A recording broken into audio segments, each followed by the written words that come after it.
Good evening, everyone. Thank you for coming to the Architectural Review Board meeting of Thursday, September 25th.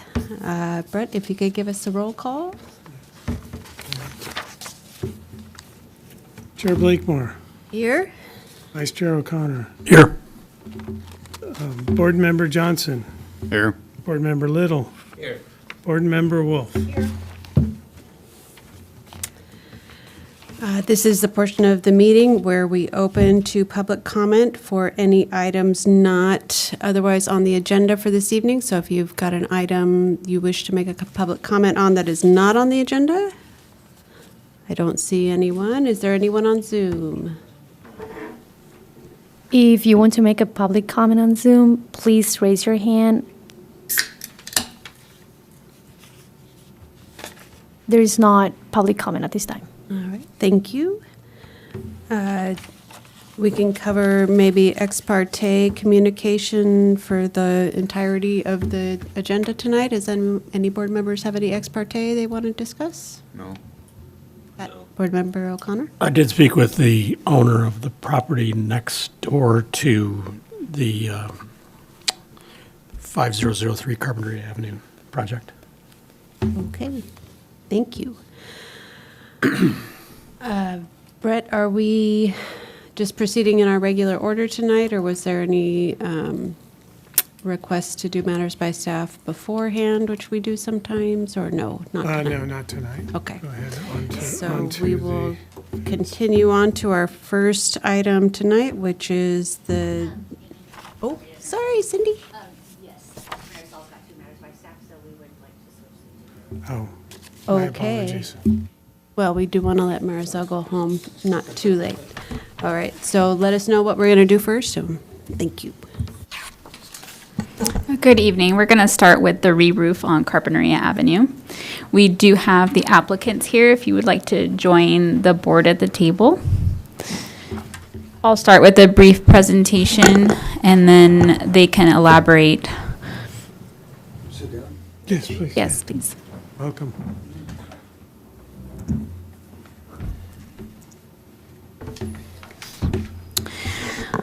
All right.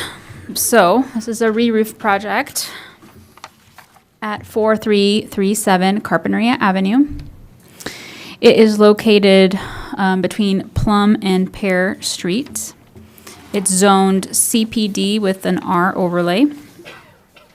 Here's the neighborhood context, what it looks like around the building. Here's a closer shot of the building itself. It was built approximately in the 1980s.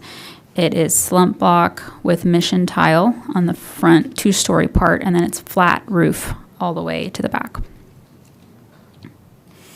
Here's a view straight on to the building. And this is a view from on the property looking out towards Carpinteria Avenue. So what they're proposing to do is to do a phase 2. So they've done a phase 1 already, pulling a building permit for re-roof of the back single-story flat roof side of the building, along with some waterproofing. And they're ready for phase 2, which is to tackle the tiled part of the roof on the second story. The tiles are old, breaking, and were falling off along with some waterproofing issues. So they did have to remove the tiles for safety reasons and to address some urgent waterproofing needs. But they haven't, the next step would be for them to actually pull a building permit. But they are proposing a material change, a color and material change. So we'd like to get the board's feedback tonight on that proposed change before they apply for their building permit. So the project team explained to us that the scope of work is driven by the maintenance need only. That does limit their scope. They don't have it in the plans at the moment for an elective comprehensive exterior remodel or other property improvements at this time. What they're proposing to change the tile to is a 24 gauge standing seam aluminum metal roof, 12-inch on center, 1.5-inch seam height in a dark bronze color. Have the material sample as well as some other color options on the table for you. I also made, I don't even want to call it a rendering, but a mock-up if it helps to not see the tile. So if you'd like to see that during your discussion, just let me know. Other than that, that concludes my presentation. The applicants may want to add on to my presentation or address any questions that you may have.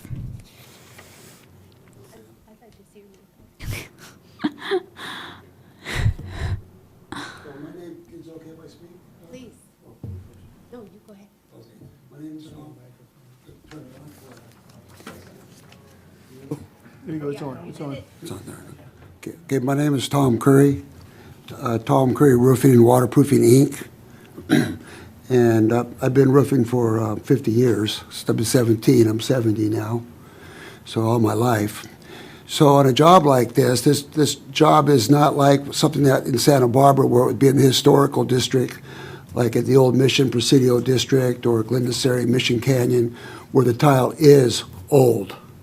You know, it's 100 years old. Those tiles you would save, re-drill them, and not change them for any reason whatsoever. This property here in the 80s was a low-budget build, not really with not a lot of architecture in mind, I don't think. But what we've done is all the metal on the roofing, counter flashing was rotten because of ocean water. That's all stainless steel now. All of the PVC is 80 mil gray that turns up on inside of the walls and over the parapets, because on the phase one the water was going down the center of the block because they only poured the concrete about 3 inches shy of the top, and it was very porous, and the warehouses would smell, and so we re-sloped the parapet wall to the inside, and we now have a copper standing seam coping and PVC up, so we really have a watertight envelope on all of the flat roofs. There's an outside water heater closet on the back side. I put in door pans, and the owner replaced the doors with steel doors, so now the water heater closet's watertight, water's not going in. So the whole structure's watertight. This is the last phase of making a 1980s building safe and architectural pleasing. So in this area, you got a lot of composition, you got flat roofs, you got tile, you got a hogwash of a lot of different things.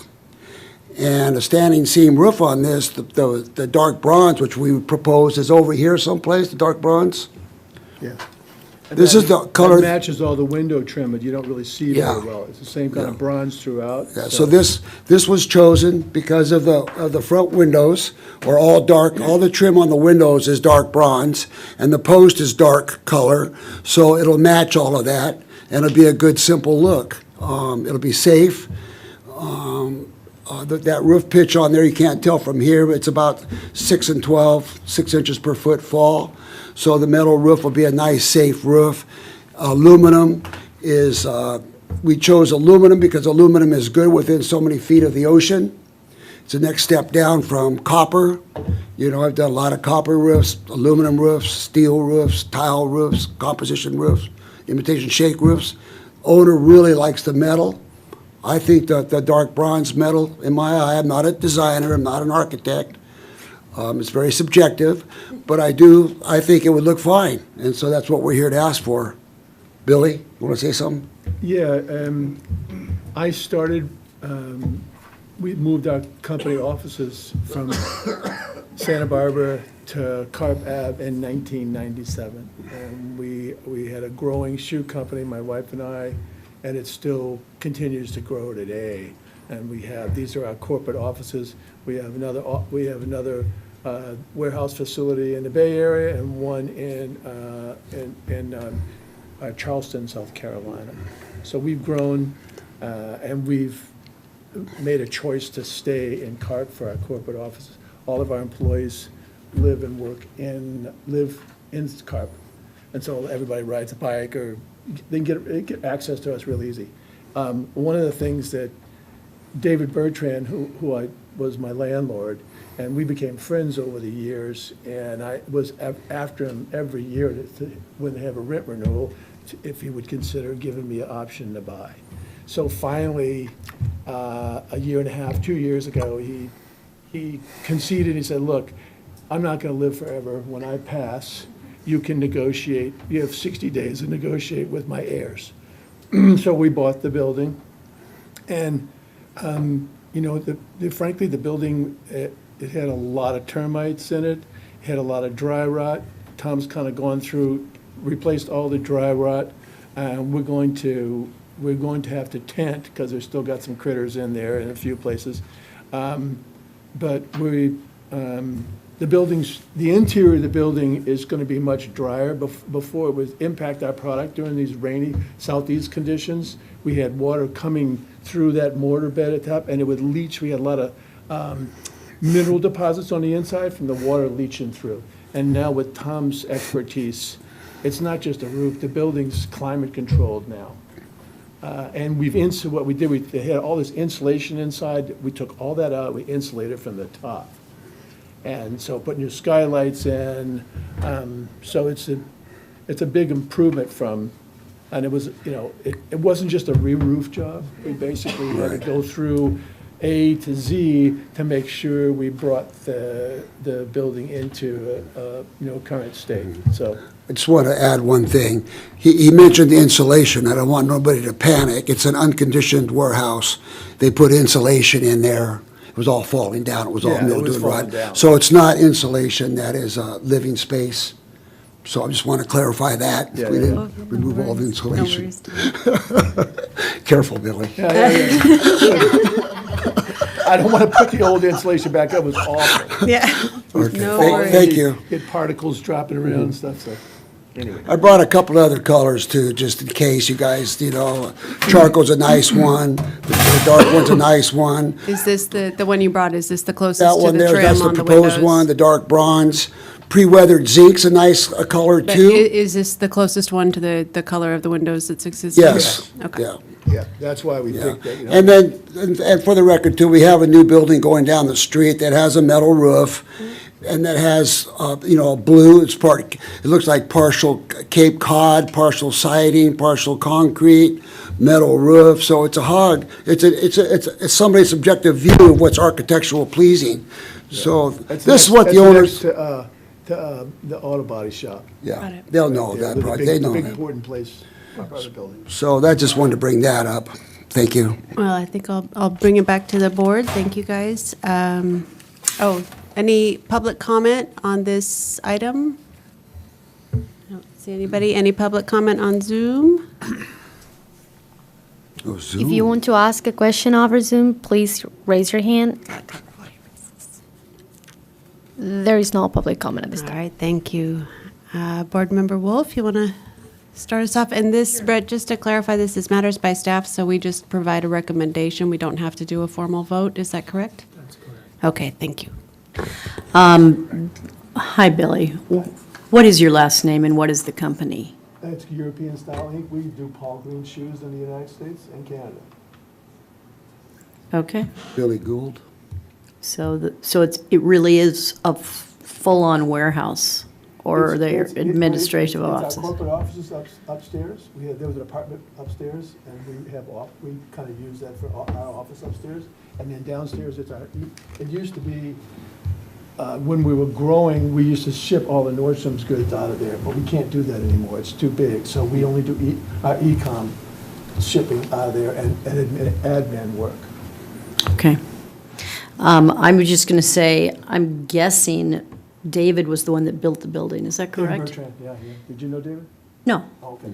but I think he did a pretty good effort Yeah. by including the tile roof, even though it didn't have the quality that you're talking about. Yeah. I think it was making the best of a block, I'm not- of a yeah, block, yeah, of a I building. agree. And I wonder if the reason that you grabbed it and started becoming the tenant is because it is a pretty good-looking block of a building with the You know tile. what? Nah. I grabbed it because there's a limited resource for warehouse and Okay. office space Not in the county. Okay, That you can get, a UPS truck in on a regular basis. The without bottom much line to is, buy, yeah. Billy, you always said you didn't like the way it looked. Yeah, well, Okay, so get right to the nitty. Okay. Thank you, Billy. That's important. Well, maybe the investment in upgrading the building is good, Okay. really good. All right, well, thank you. And just in case you were to retile it with less expensive but tile, is it just not cost-effective at all? I don't think it has anything to do with cost for Billy. It's all about aesthetics, what he wants. He has a vision, and he's very pleased with how everything's looking now with the PVC, the walls done, the coping metal. Instead of putting a coping metal on that was riveted at the seams and caulked, it's all standing seam. So if you went and did a site visit, you would see top quality Yeah, work. yeah. And he likes that clean look, and that metal is kind of the clean look that he likes, and he's always talked about it even before he owned the building. I've known Billy for about 10 years now, done some big jobs for him, and he's very precise. He knows what he wants, and I'm just trying to do what he wants, and I agree with him. I think if I didn't think it was a good choice, I would have, as a roofing contractor, I would say, nah, I don't know if it's going to match. I don't know, but I'm not a designer. Like I said, it's very subjective. And you have, Condos down the street all have Spanish tile roofs, but they're residential units, and that's fitting to me. But this is, we're in a mixed-use area, and, David didn't spend a lot of money on it, on taking care of it. Even when I was Okay. renting, I did all the maintenance, because he'd come down and tie us up for hours talking about it and not get anything done. So, Okay. we'd like to have a new clean start, and, Okay, thank you very much. okay, thank you. Okay. Board Member Little? Notice that you have window air conditioning. Are you taking those out? Well, we're looking at possibly a heat pump thing, but right now, Carrie and Raymond, my IT guy, they have the little window units to keep their computers. It's at climate control, They get hot. now. so. Okay, I was just curious. I think the steel roof would certainly be a much easier roof to maintain than the tile. So I think the color would be appropriate for matching with the windows and all that. Those are the only comments I have. thank you. Board Member O'Connor? I was intrigued by the hogwash comment. I think you've made a silk purse out of hogwash. Well, I never make it in politics, I'll tell you that right now, okay? No, I think everything you've described is great. I think you've improved, what is an aging structure, which a lot of things in Carper going through that process. So I think you've done the right thing. Safety is always good. My only comment, which is completely out of bounds, is if you can consider it, drop that power line from the pole to your building. Do what? Drop the power line from Out the of, pole. out of bounds, Is that even Patrick. possible to Oh, yeah. do? And you want a new sidewalk too? Yeah. There's a point of remodeling that if you cross the threshold, you do have to do that. Oh, And I don't, Oh. this discussion isn't about that, but it's one of my pet peeves, so. Okay. oh, yeah, Think about the power. that would be, So what that would do, you just take the power line and route it underground? Yeah, that'd be a nice thing, but Yeah. Enough said. we have former Lemon for about 3 miles, Bill. Yeah. families that have been on either side of me forever, so. All right. Board Member Johnson? I think the metal roof is appropriate. It's a generic building, so I'd like to see, the metal roof would be an upgrade in my opinion as far as a little more contemporary looking and look newer. Yeah, I would like to know what the edge detail, the rake is. I'd like to know what the EV detail is gonna be, the gutters Yeah, and/or downspouts. And I'd go one step further and probably paint the columns and the handrail and the decking to match the roof. Or be Right. sympathetic with a new darker color, give a Yeah. little bit of more and all the wood, animation to the elevation. right, and all the wood is ready for that. That wood, all the wood in front, the front of that building has a lot of wood deck, wood post, wood railing, wood fascia. So we'll let staff review the detail of the gutters and rakes and Right. that kind of thing. Now, do you want me to explain a little bit about the gutters and the rakes right now? Sure, not So- too long though. Right, so the rakes are the rakes are gonna be like a 3-inch rake metal that comes up on the sides, it returns down about 3 inches, goes over, and the metal's going to have a finish like this, and it's going to slide in. It's not going to go up like this. It's going to be a nice, clean finish. The ribs will be the same on each side, yeah. So standard rake metal on the sides. All the downspouts and all the gutters are, the only place the gutters is on the two sides of the tile roof, and they're double bead, half round copper. And the metal, the drip edge on the front is a three-way T-metal copper. So the aluminum and the copper don't touch. There's not an electrolysis. There's no differences. But when that copper turns brown, it's going to match the dark bronze. Everything's going to match. Yeah. Windows, dark bronze, copper. Everything's going to be in the same realm. Yeah. Thank you. I'll hold you up to it. All right. I agree with Board Member Johnson. I think it'll be upgraded, especially I know that Stone Pine right next to you probably dumps a lot of needles and garbage into things. I think it'll be Yeah. a lot easier to keep it clean and maintained and good. So I think, does that give the recommendation that the city was looking for? Yes, thank you. Okay, thank you. Thank you, guys. I think we're We're done? done. I think They're trying to get rid of us. but we're Yeah. gonna go. Thank you very much. Thanks for coming. Thank you. Appreciate you guys doing this. Thank you. It's a pleasure You meeting worked you all all. day just like I did, so. Yeah. Thank you. These are kind of loud, so-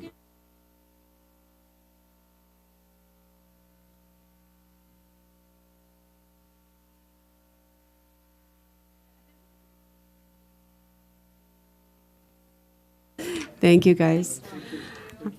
All right, Marisol, next one for us. for all your help. Thank you. Thanks, sir. Extra Mile at Chevron. We have a representative. Yes.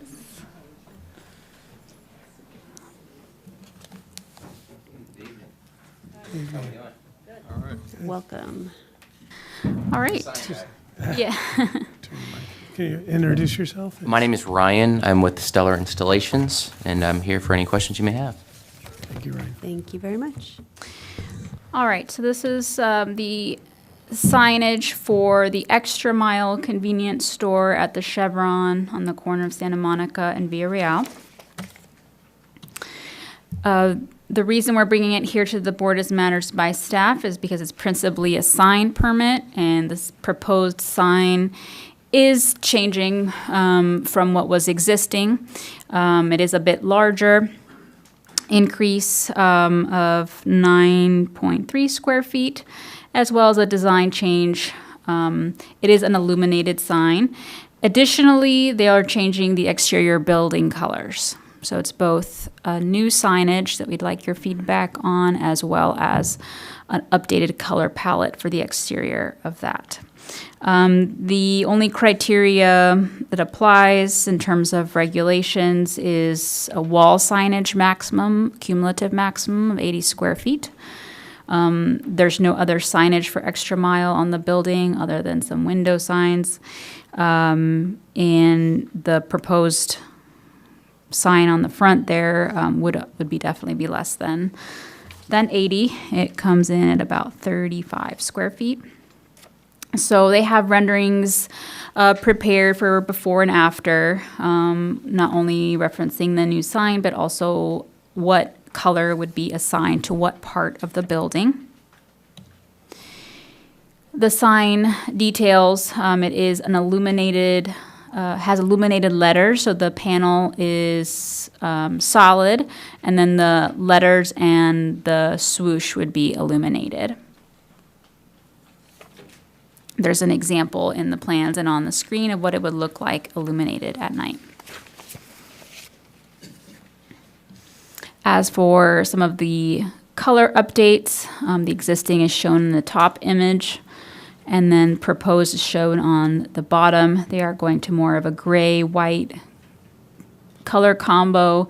The wood awning cover feature would be a brown color. Here's one of the sides of the building, going again from brown to a white-gray combo.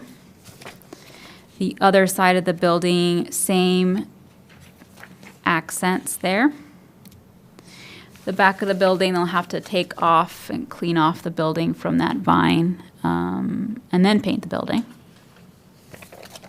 There's a detached utility structure on the other side of the property that will also get the same updated color palette.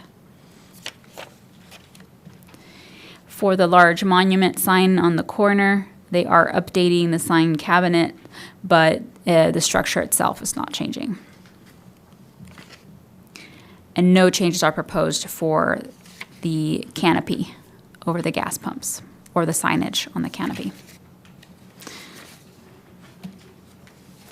So to summarize, the main topic for today's Matters by Staff is the updated sign and the design change and design choices for the sign, as well as the updated color palette for the exterior of the building.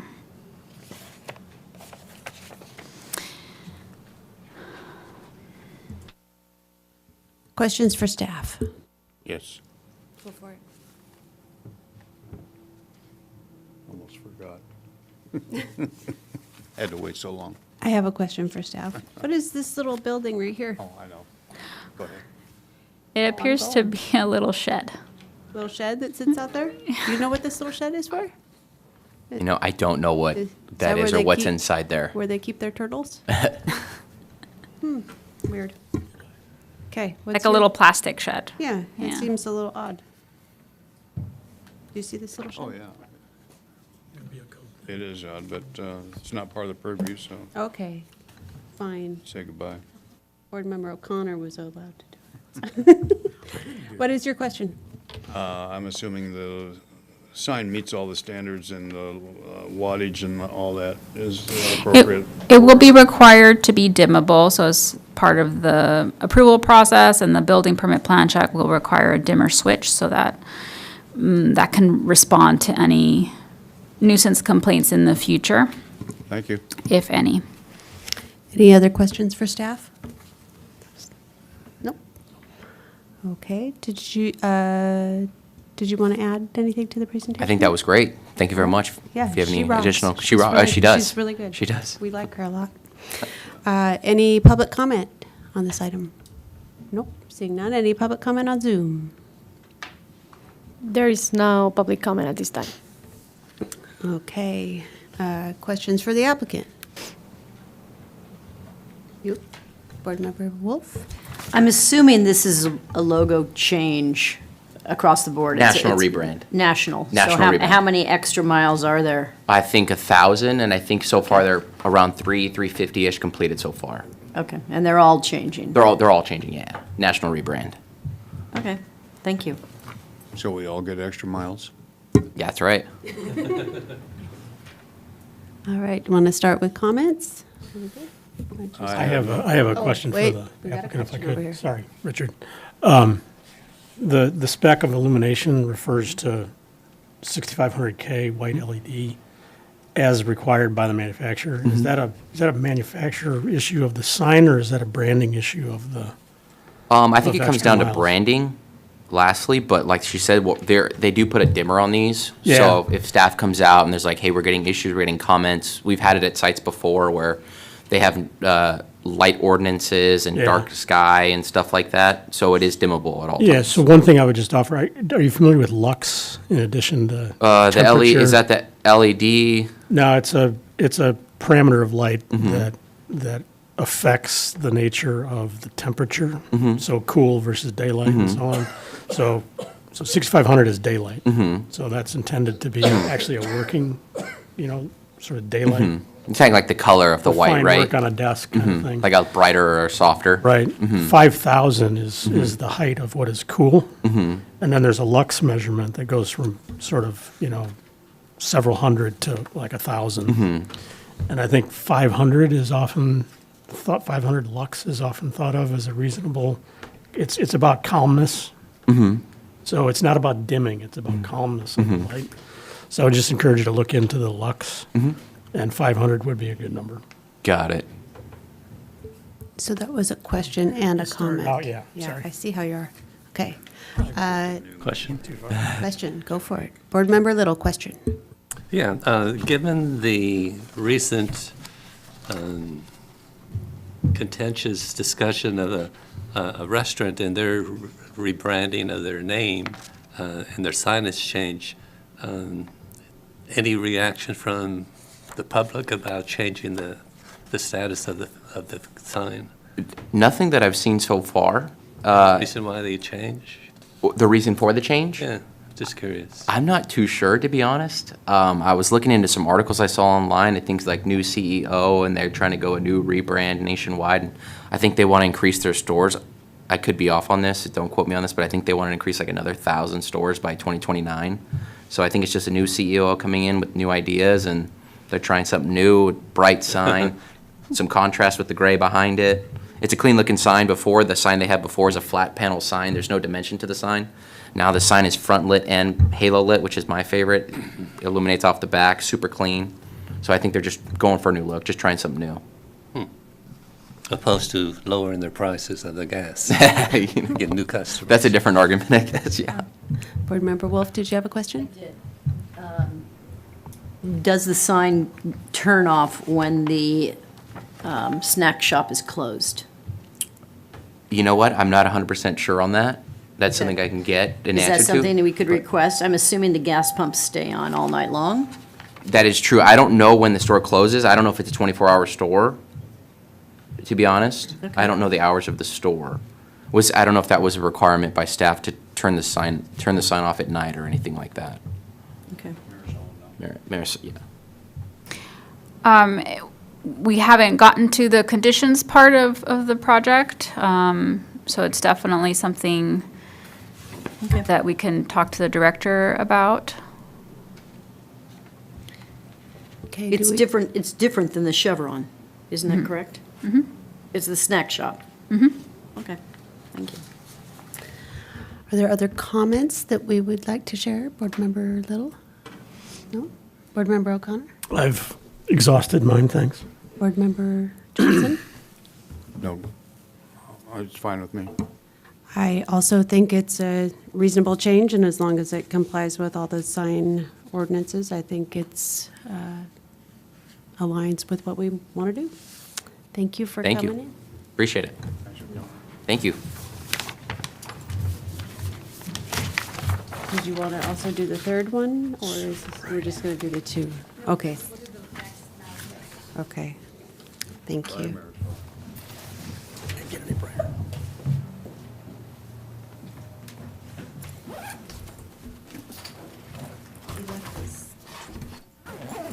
Thanks so much.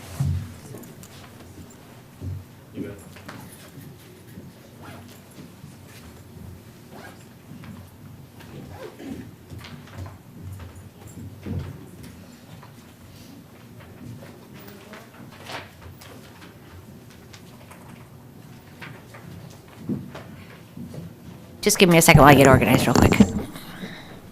Por favor.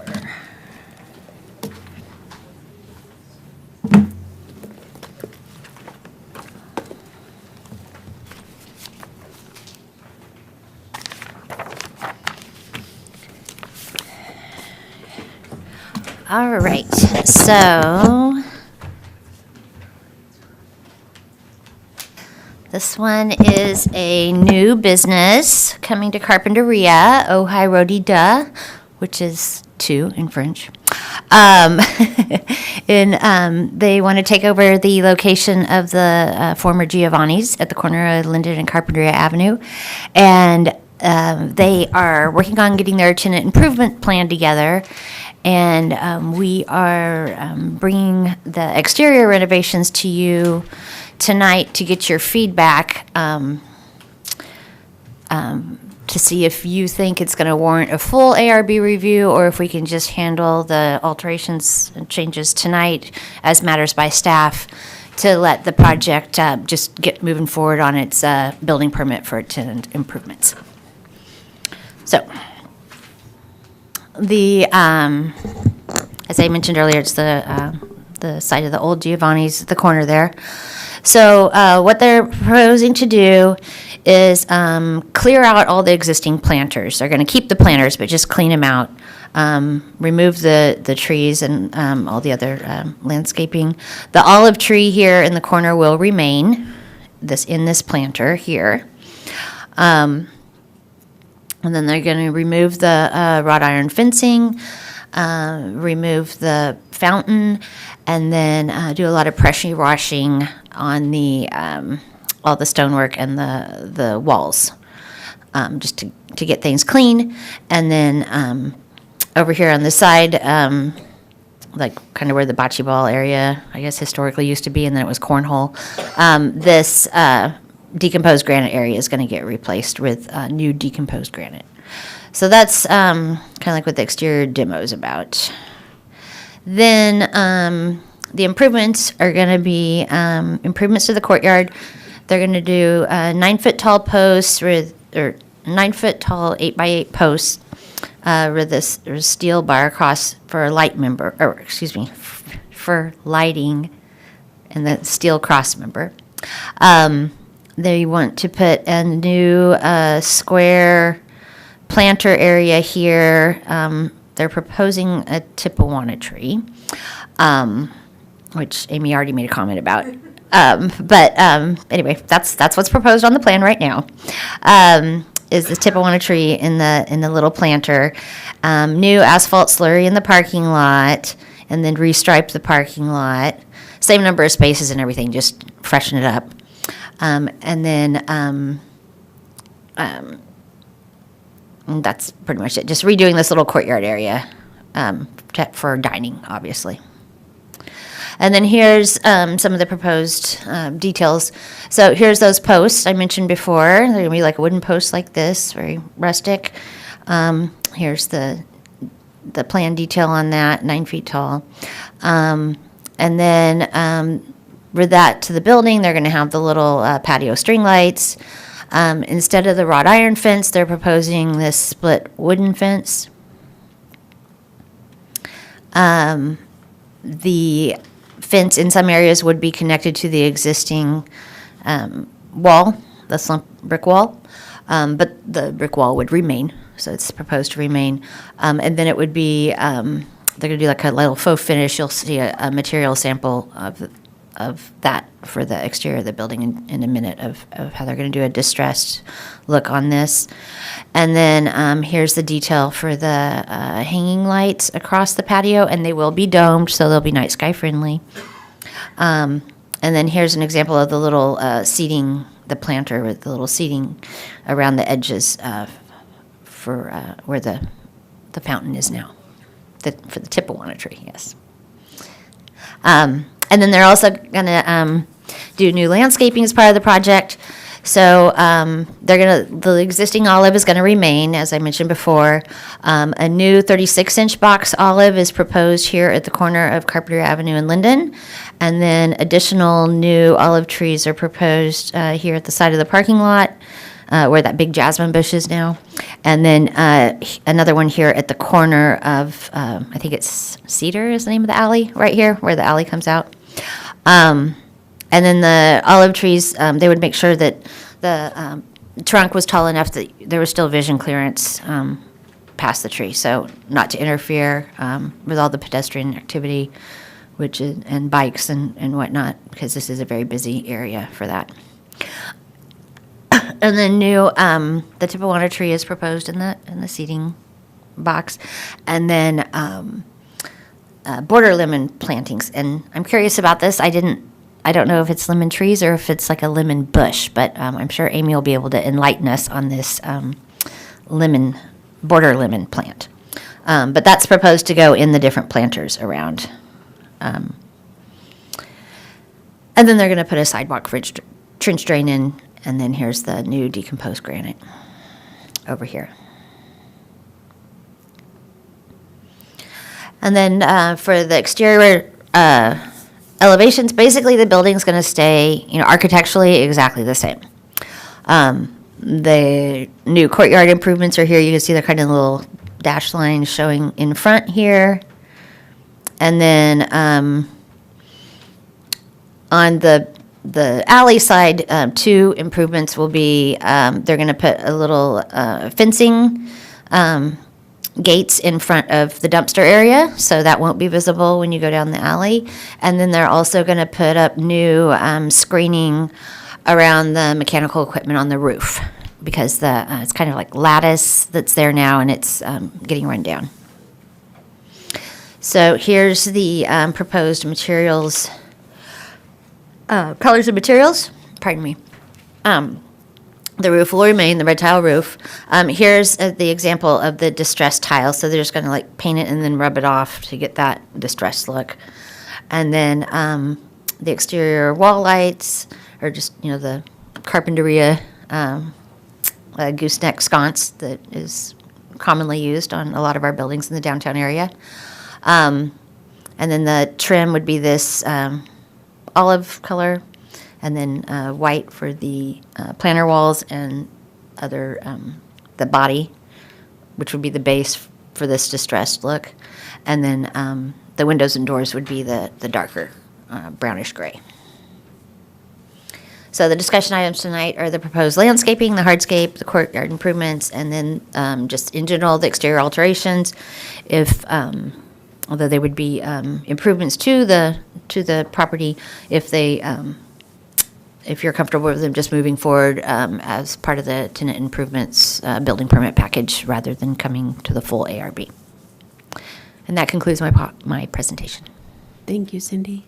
Are there questions for staff on the project? Board Member O'Connor, Vice Chair O'Connor. Thank you. Excuse me. Hi, Cindy.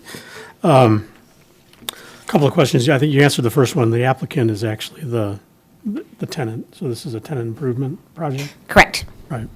At the risk of, slipping out of bounds, like I tend to do,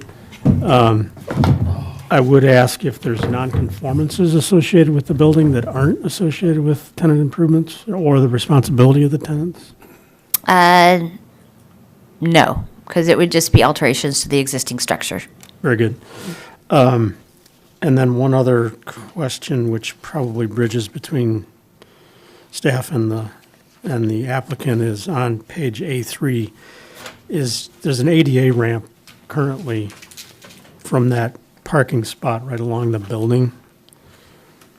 That's sort of a apron that runs the entire length of that bit of a sidewalk. Is this drawing representing a change in that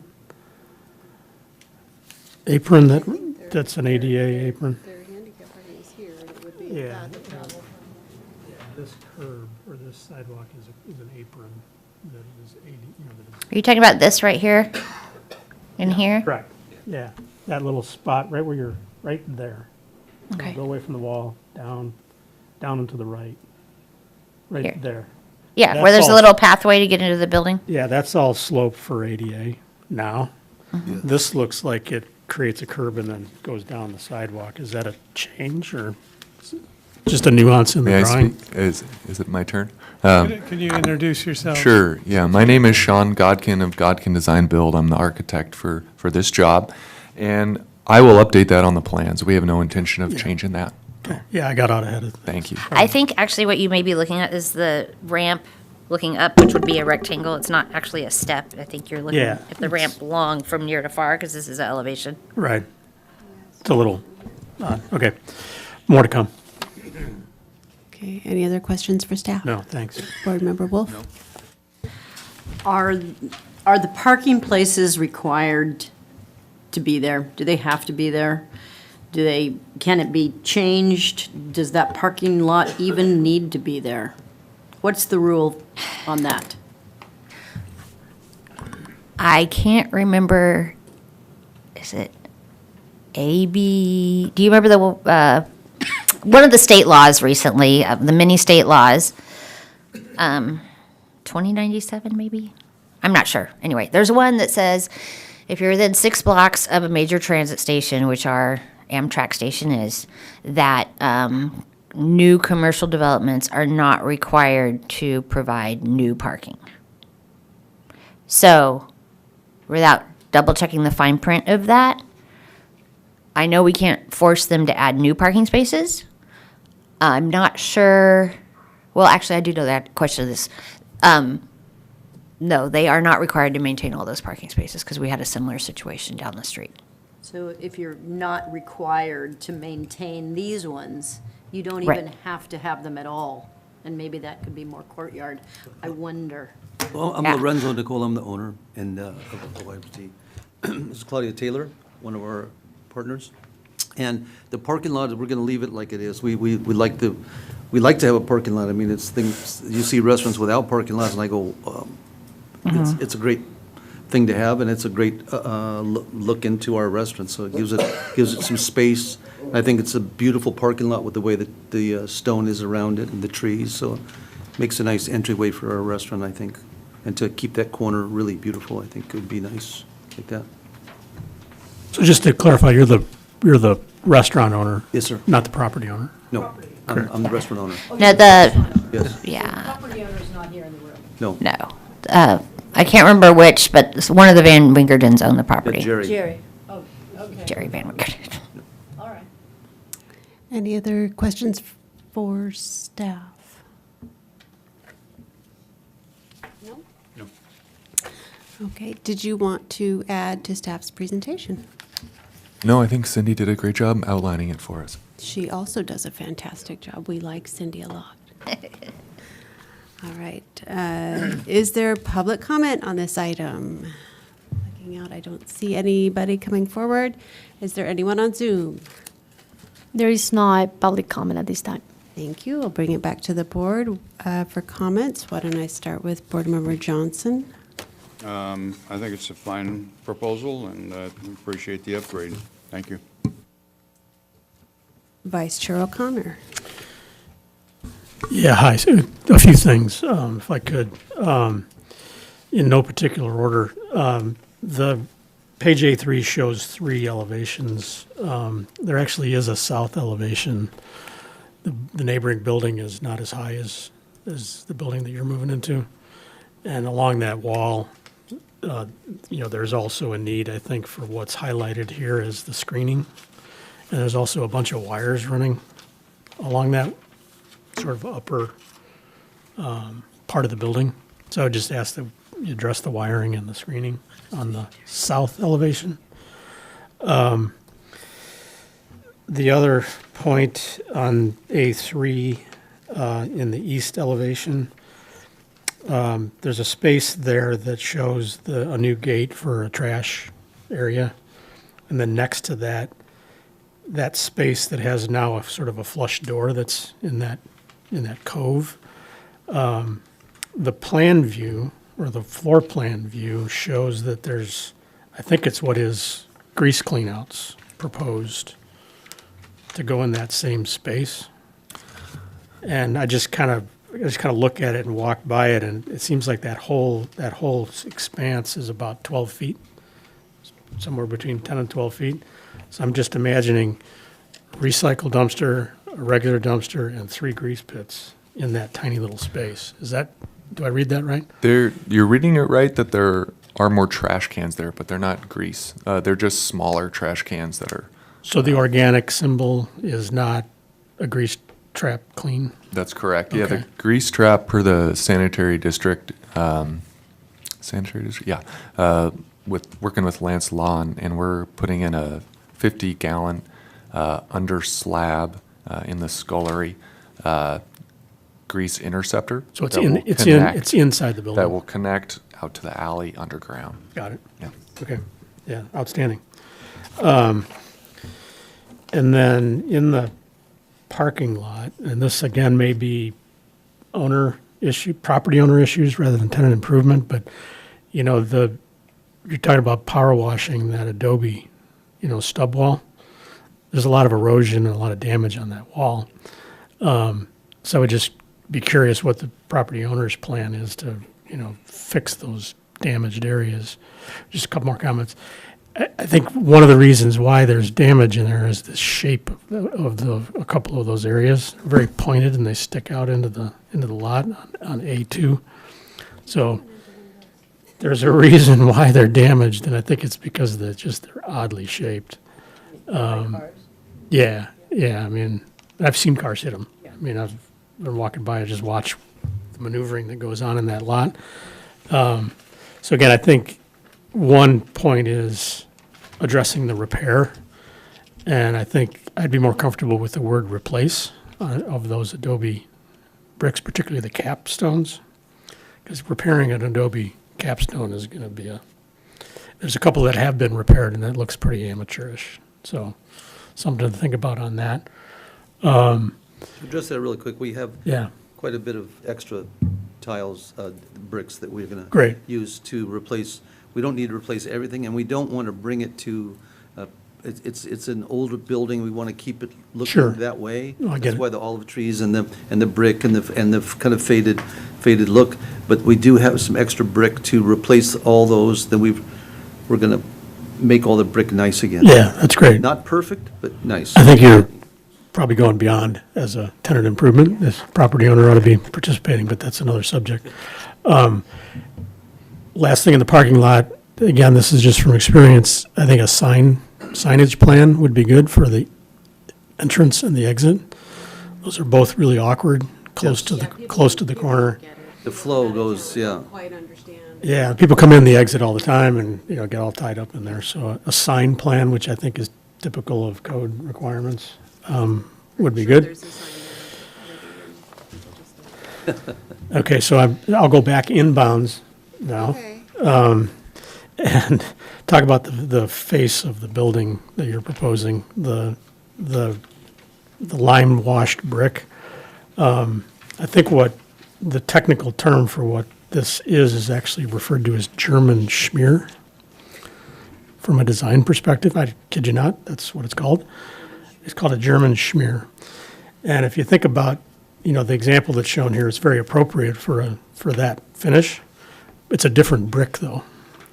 So you have an adobe brick with Spanish tiles above and a German schmear. So my suggestion would be just go with a white. Just go to an off-white whitewash that's typical of the Spanish feel of that building, the adobe and the tile. Probably a lot less work than the German schmear. And would go along with everything going on in the perimeter too. So a thought there. And that's all. Board Member Little, comments? Yeah, the question I had is what kind of seating are you going to have outside? Is We- it standard picnic benches Yeah, or picnic upscale tables. from that? Basically, it's the concept is a picnic. It's about the chicken and the bread. It's a Lebanese French picnic that has I don't know if you've ever been to Ojai. We have a place called Ojai. It's all picnic tables. It's all very casual. It's a hybrid of fast casual. We do have nice wine glasses and cloth napkins and plates and things like that. But it is casual. We want to keep it casual. It's not waiter service.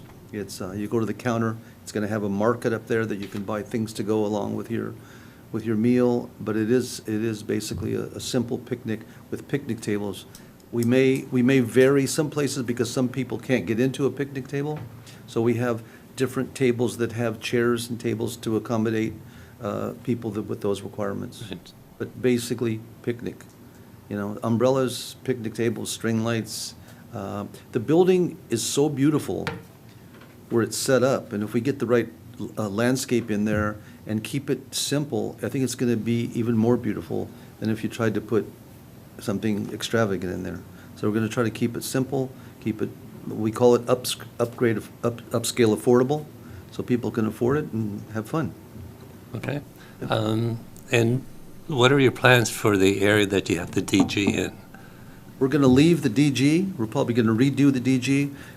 Just to explain the fencing, at Ojai Route, we have this fence. It kind of looks like a ranch fence, which will go with that building really nice. And that's going to be outlining in the whole dining area and also satisfy the ABC requirements for height. So we want to keep, we're going to have that all around the outside. We're going to keep the DG like it is and possibly put something, I don't know, keep the DG like it is. We're not going to change that. We're going to keep the floor like it is. We're going to clean it. And if we have anything else to upgrade later, then we'll do it. But I think we're going to keep the DG and keep that, like at Ojai Route, some of our tables are in DG. So we're going to keep it like that. Okay.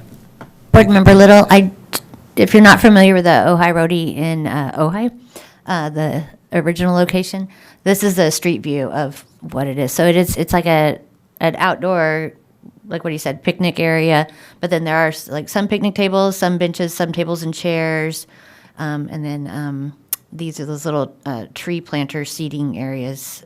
You would like 4 tables could be around the tree, and the bench would be one of the sides of the planters. Is how it's set up. Okay, thanks, Cindy. Do you have comments on the project? Comment is I really look forward to seeing it upgraded because it's been pretty nasty Yeah. for years. And replacing the broken bricks that are out by the street, it's just really been bad. So really looking forward to seeing it upgraded and certainly looking forward to having a meal there. So thank you very much. Thank you.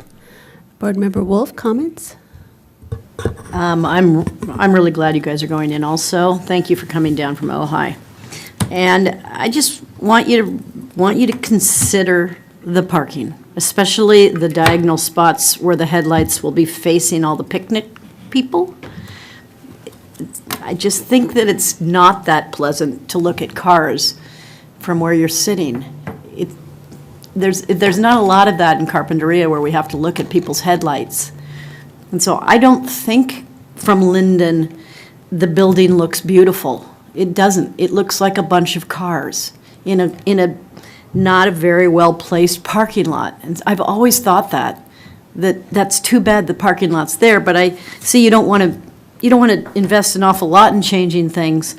But some of the cars that are at least facing the new courtyard, I just don't even think they should be there. I'd rather see some type of pretty landscaping or something so the picnic thing feels like it's on the edge of more landscape rather than people's headlights. There is going to be 2 rows of fence there. So when we talked about the fence, it has like a ranch fence and then the lemon trees. So the lemon trees, we plant them and they grow up on the fence. So there'll be two rows of lemon trees and fence between the parking lot and the dining area. So that may diffuse some of it. I don't know what I would put in there. We don't want to make it too big where it's too hard to handle. I think the size, the scale of it right now is big enough. And I'd like not to have to go to make it too big or find something else to do. But if we put those 2 rows, it's going to block that, the lights. That's a good point, though. I don't think the cars have to be there. That's why I asked the staff. They don't have to be there at all. And, it's almost to your advantage to not have to deal with people that are parking there, people that are going to the beach and parking their car there. It's not necessarily an exclusive lot at all. It is. It It's is. private property. It is. It's their lot. Oh, it is their lot, It is not their- it Sushi is the- Terry? No, It's just it theirs? is their lot. Okay. Yeah. And That's a Been good, chased on I think we should consider it, yeah. It's certainly an option for to be mutable in the future. But once the trees go in, once the scale of the olive trees go through and the lemon trees and the fencing and stuff, it's gonna be, it's gonna take on, I think we have a really great palette to do something fantastic with, so that's kind of our challenge right now and our privilege to be able to redo that place, bring it up to what it should be. Okay, is it my turn? I think it's going to be a nice little park setting there with the shade trees for the picnic tables. It'll be very comfortable. Now is it my turn? Is it my turn now? yes, Amy. It's okay. I thought you went already.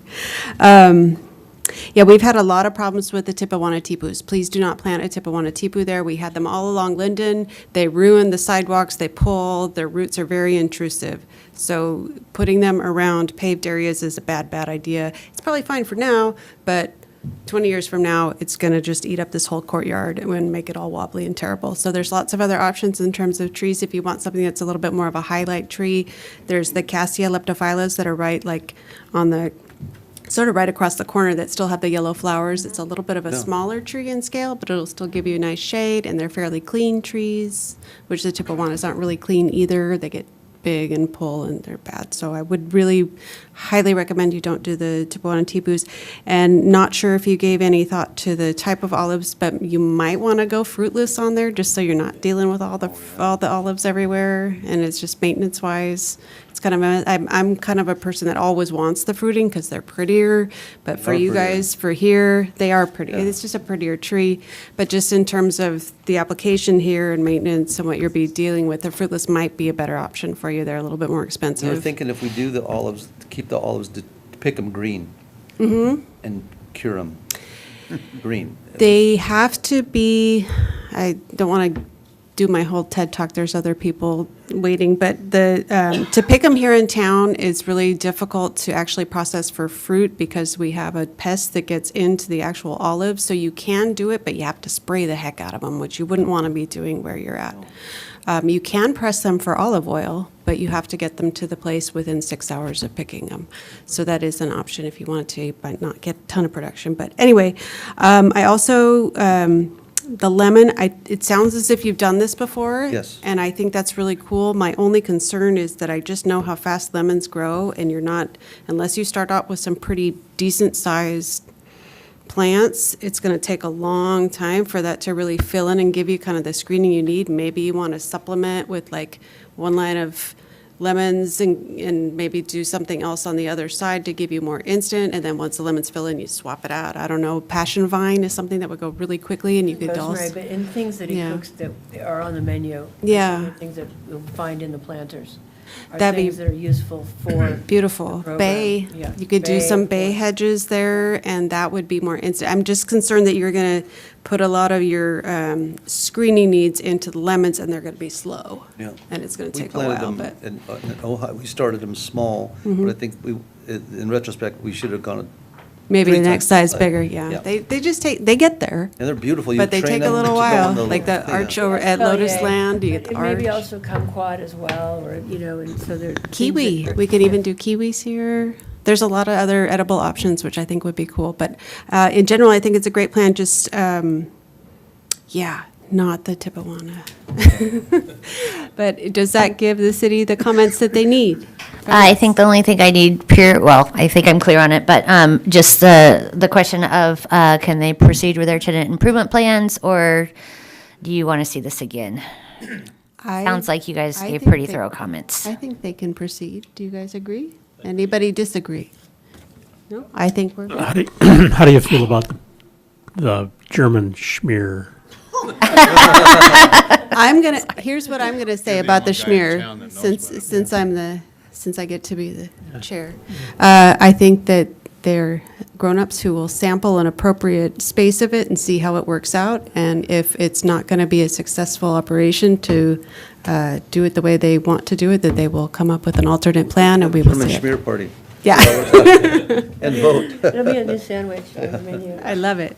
All right. Well, thank you guys so much. We're really excited to have Thank you you. in town. We're and- so excited to be here, really. Yeah. It's an exciting building, and it's exciting town, and it's very similar to Ojai in a lot of aspects. It's a gateway It's like property. Ojai with the beach. It's a, Yeah. Thank you. Thank you so much. We're bringing it, Thank you very much. Thank you. bringing the flavor. Thank you, everybody. Hey.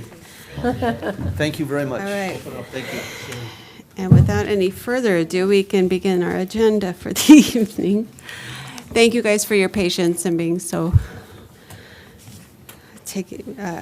putting up with us for this. So our first project on the agenda is the Dempwolf Fence and Gates, and please help me pronounce the name correctly. Did I do it right? Dempwolf? Yeah. All right. If you guys want to come on up. Cindy will take us through your proposal. You guys don't need to do these, but, I mean, you can just speak. All right. Good evening Diane? again. Yes. You can just speak. We don't need your stuff. Oh, okay. All right. But Let's thanks for doing it, though.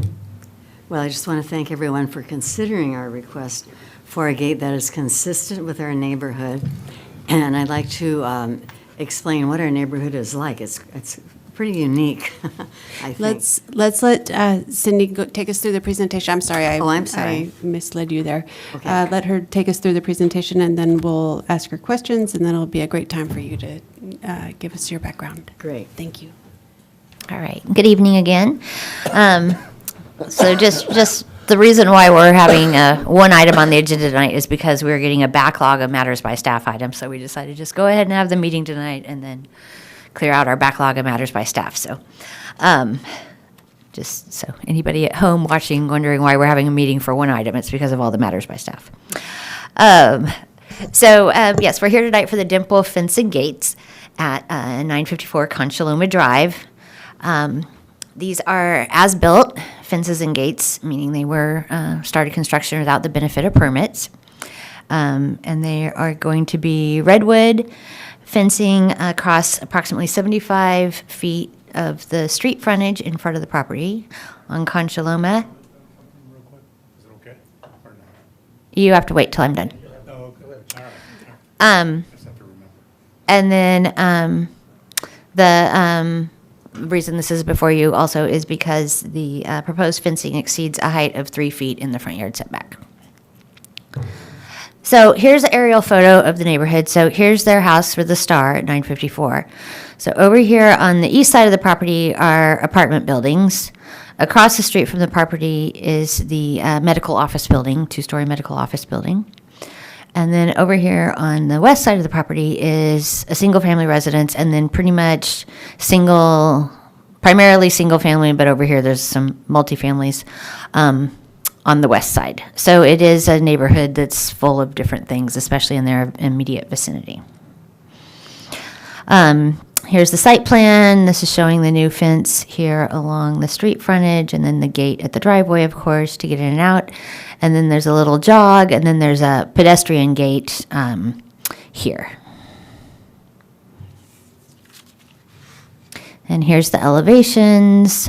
Now, the elevations show a 6-foot tall redwood TNG fence that appears to actually have little spaces in between the planks, not put together like TNG would be solid. So I'll defer to the contractor to clarify about how the gaps are going to be constructed with the TNG planks. And 6-foot height too.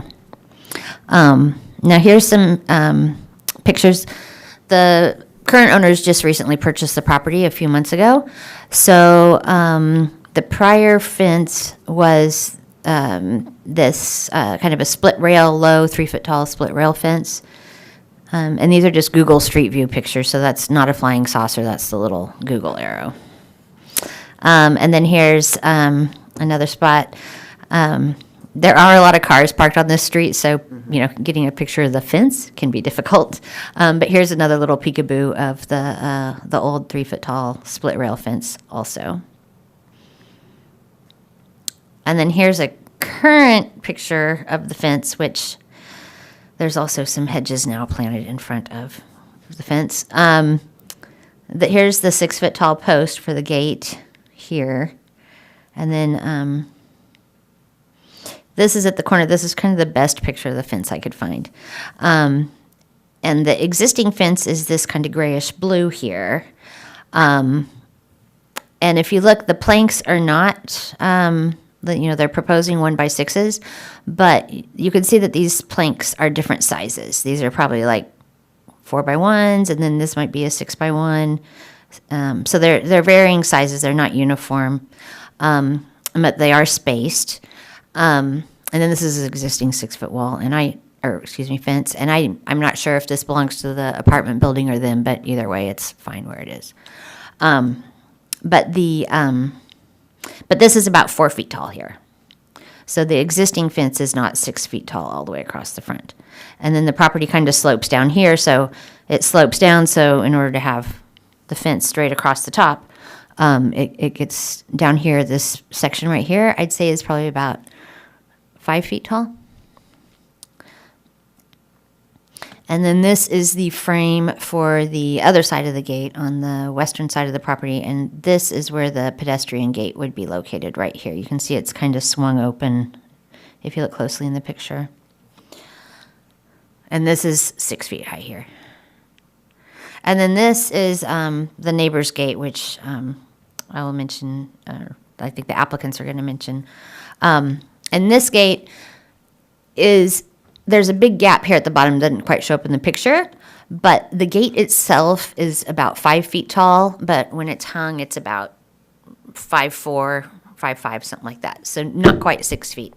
But this gate actually was permitted to be 4 feet high, and that was a condition by the ARB and Planning Commission when the neighbors project went through. So just note that a 4-foot fence is what should be here. So the issues tonight are the design and materials for the fence, the height, especially since it's in the front yard setbacks, and then and the location, which I just mentioned. So let me just see. Yes, okay.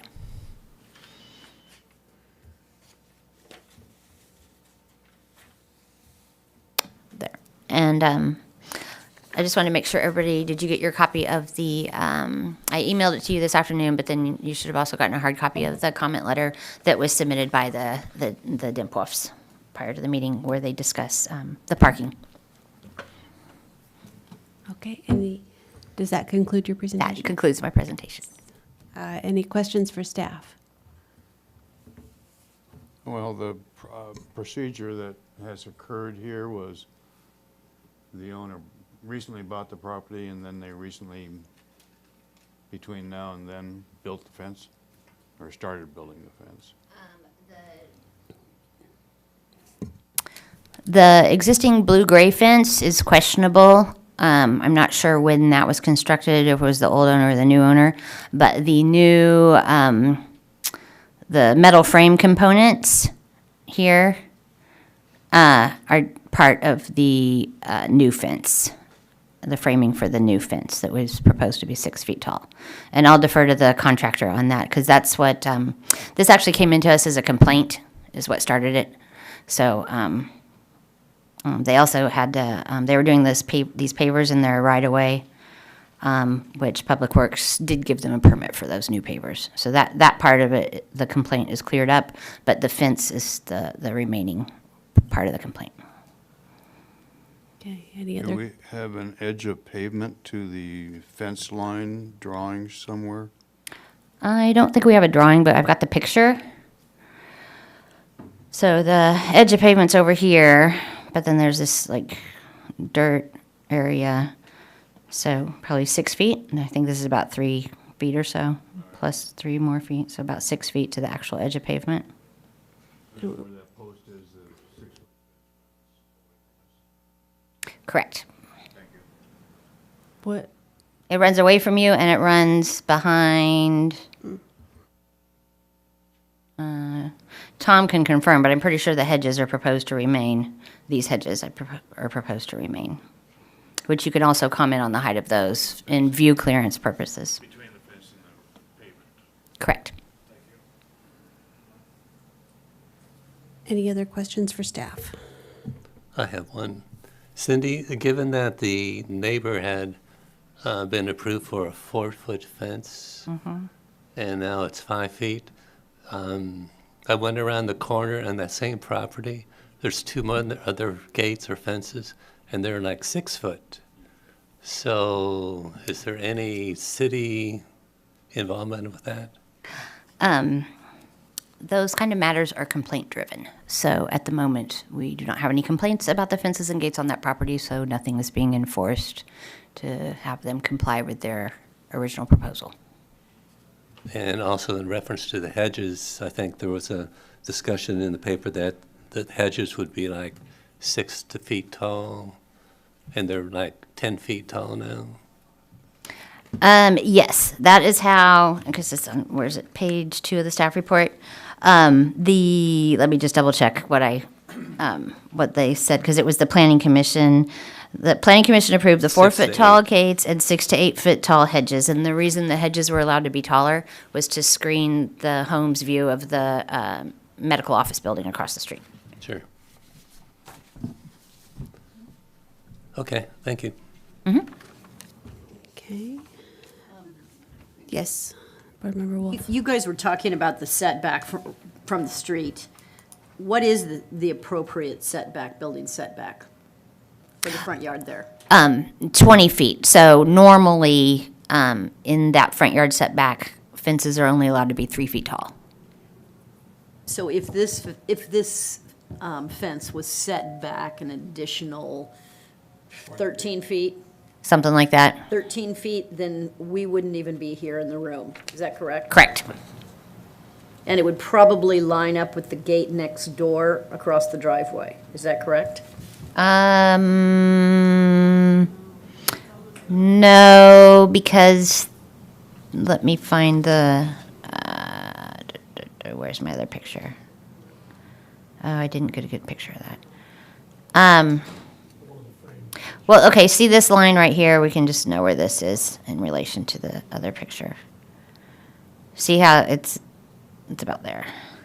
So it's about there. So this is a little part that steps in and back. So, I don't think it's quite, I think to get it out of the front yard setback, you're gonna be back in here somewhere, probably. Let's look at the site plan real quick. It's hard to see on the site plan. Yeah, well, here, it's right here. This is what she's showing. Yeah, So no matter what, you can put your 6-foot fence there, no matter what, regardless of what we correct, comment on. correct. But in the 20-foot front yard is where it's the 3-foot limitation. And that's, that's safety and neighborhood compatibility. For cars backing in and out, you don't want it too tall and, especially like there's a lot of pedestrian activity and bikes and kids on this street. So safety is a consideration. And then we have the Concha Loma design guidelines too that prefer open, split rail type fence, more rustic types of fence designs. Board Member Johnson, you had another question? Yes, do we have any concerns about the gate, driveway gate location relative to the edge of pavement? Normally, there's a 20-foot setback required for that. Can you comment on that? The fire department has reviewed the proposal and they are okay with the location of the gate as long as there's a knock box. Knox box. Vice Chair O'Connor, did you have? I got it. Okay. All right. Did the applicant want to add to the presentation? Yeah, go ahead, Tom. Hi, my name's Tom Brown. I'm a general contractor here in Carpinteria. I actually live in Concha Loma, so I do a lot of work here. Some corrections that need to be made that I had an architect do this for me, and she maybe informed Cindy wrong. The fence that's there has been there for a long time. I don't know how long, but it's an old fence. It's 6 feet tall. We have no intentions of touching that fence. That fence is what it is. So it's the gray fence, not the little short one. It's 6 feet tall. That was intended. I've called in the past and they said if it's like for like, go ahead. That's what I assumed. Bad assumption for me. Done it in the past, nobody ever said anything. Today's the day they do. So that's fine. That's why we're here. So once again, the way the boards are and all that, that's all staying. That's been there forever. There's bushes in front of it. You can barely see it. So if that helps anything, I'm just bringing it up. This is a sliding gate. There's safety concerns by the homeowners. I did call around to a lot of fencing and gate companies. And again, I got bad information that they never pull permits for this kind of thing because like for like is what they do. I took a look at the neighbor's yard and it's the same thing. His fence literally is somewhere between 5.5 feet to 6.5 feet, depending on where you measure it. And it's the same fence. So anyways, that's to make it right. It's old fence that's been there for a long time. So I understand why we're here. Other than that, the tongue and groove doesn't need to be tongue and groove. And that wasn't my intention from the start. So my architect put that in because maybe they mentioned they wanted a solid body fence that didn't have slats, but I can make it match the other fence to a T if that helps the architecture look of it, so. I have a Mike, quick talk to John. clarification. Well, just a quick clarification, because I think Richard and I are both a little confused. So the blue fence that we see in picture letter C, that exists in this picture, is to remain. Mhm, not to be touched. And it has been there, to your knowledge, for quite some time. It's not a new fence by any means. It's been there at least 5 years, maybe longer, just by looking at So the grading of it. the work that you are doing currently is just adding a gate to that fence? Just a sliding gate at, And there that fire department. there was no gate there previously? There's no gate, and there was no pedestrian gate that I'm trying to match with the neighbor next door. So there's existing fence to remain, new man gate, new vehicular gate. What is this picture that's showing existing fence height 6 feet?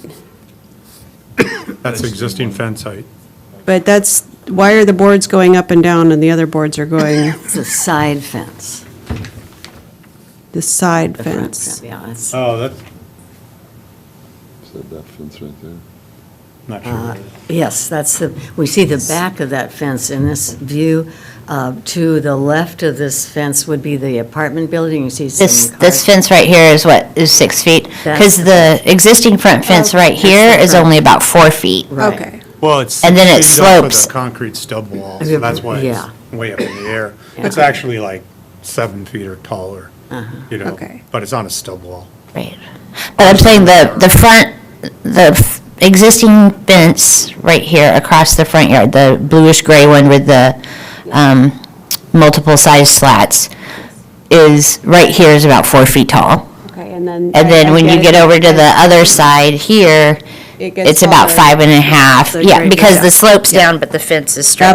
That all makes sense to me. I And think we then- were just both confused about Yeah, whether and then that was And the getting. new The gate- post right here, these are 6 feet. So the new gate and the new sections of fence would be 6 feet. But Not quite. as you mentioned, there is a discrepancy with what's shown on the plans versus what is in the field on the existing fence. Okay, sorry, I just needed to understand Yeah, that. Thank Get you. some clarity on what you're looking at, that's fine. Yeah.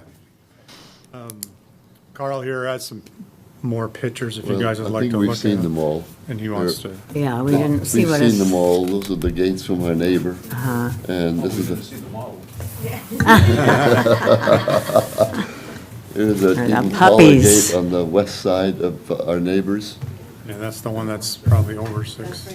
That's over 6 feet. Yeah, And we are looking at this medical building, which is. directly across this, and then behind the medical building is Carpinteria Avenue, so it's a pretty commercial type area.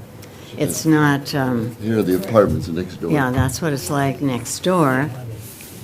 And there are 6 of those apartments leading down the street. One of their concerns is safety, so they could, Yeah. keep people out of their yard. Because it's a heavily parked area, and there's a lot of traffic right in front of their house, so. Yeah, there's no sidewalk, and with no sidewalk, people park bumper to bumper. The street is never without bumper to bumper parking. So, and, people walking to their cars.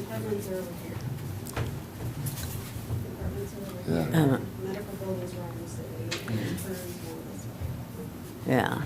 Yeah, so on the other side of the medical building is Carpinteria Avenue. So we're not in what you'd call the interior streets of a neighborhood. It's kind of a unique spot.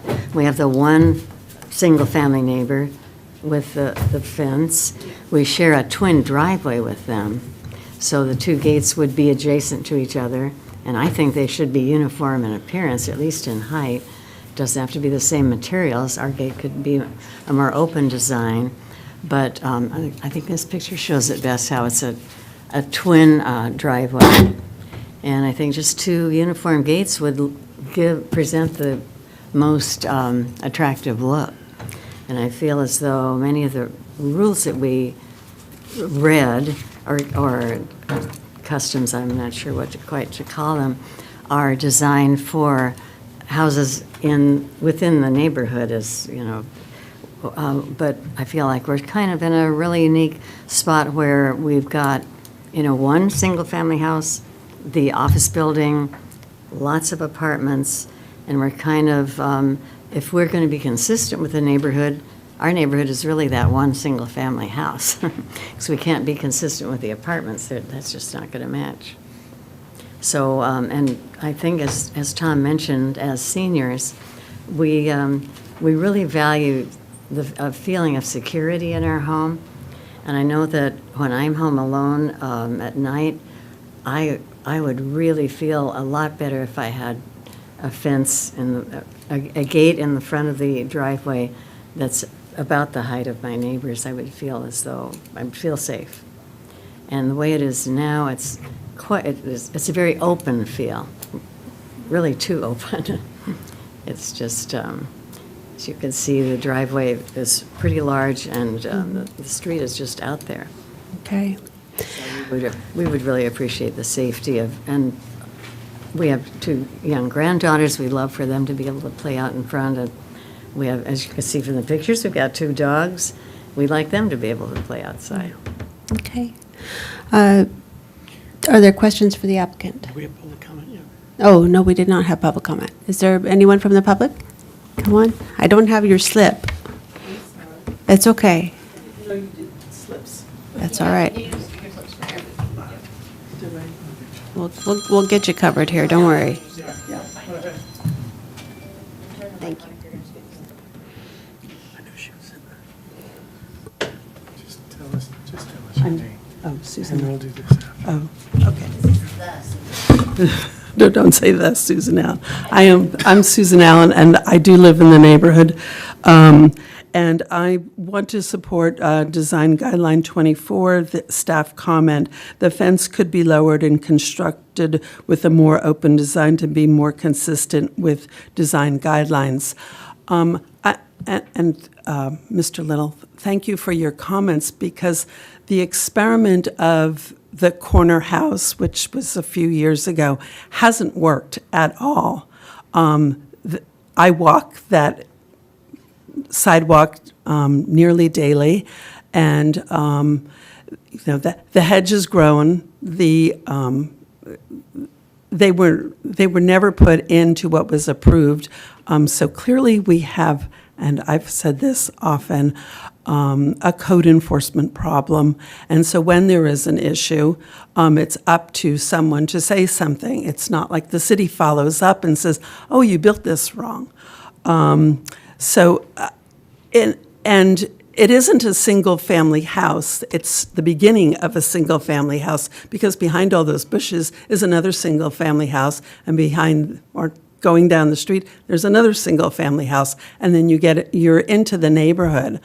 I have concerns, if this is approved at that height, that we're going to start having other neighbors ask for the same thing. And parking is an issue, not just in front of this particular house, but as you know, in that whole first block of Arbor Verde, it is an issue. For the pedestrian coming around the corner, the sidewalk ends. The red zones always have cars parked in them. That is never enforced. And it does create a safety issue for the pedestrians, cars pulling out. And I understand the new homeowners' concern about their safety, but keep in mind that there are people there, and we do watch for our neighbors. And if we see something of concern, people do speak up. But if you have a hedge, you don't know what's going on behind it. And one kind of an odd issue, and again, I'm just hearkening back to the house with the big hedge. When packages are delivered there, they're either delivered to the 2 gates, or today it was to the driveway entrances, and those packages sit out on the street. I will say the present homeowners here today had a package on their front porch for 2 days last week, and it was there. Nobody came and took it. That wasn't a safety issue. I think if there is truly a concern, Ring camera, that type of thing, would be a better safety thing than a 6-foot-high fence that you can't see through. So I would be supportive of a lower fence if that would help, but I think it's just going to start a bad issue in the neighborhood where more and more people are asking it. I do know the owner of the third house, the White House. I don't believe, they're not living there, it's a rental now. But he spoke to me, he said, oh, we want to put in a gate. So it's just that, when do you cut it off? And I know I've gone over my 3 minutes, I'm sorry. Thank you.